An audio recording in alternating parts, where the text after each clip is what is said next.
having the regulatory frameworks really helps it become a strategic priority within the organisation.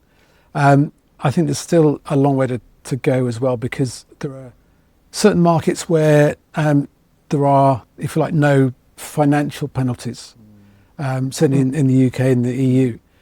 And so if you're cynical, you could say, well, actually, because somebody knows we're not going to get fined, then it's not the same priority, which is it's completely wrong, but is the reality of the situation.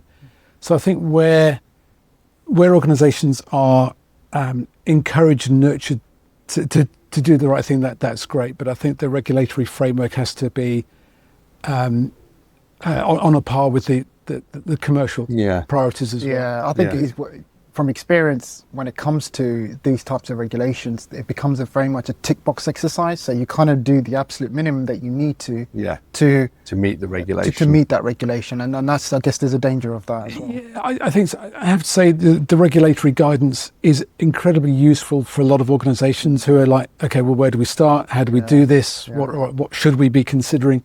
Yeah, the guidance and the frameworks that the regulators offer is invaluable.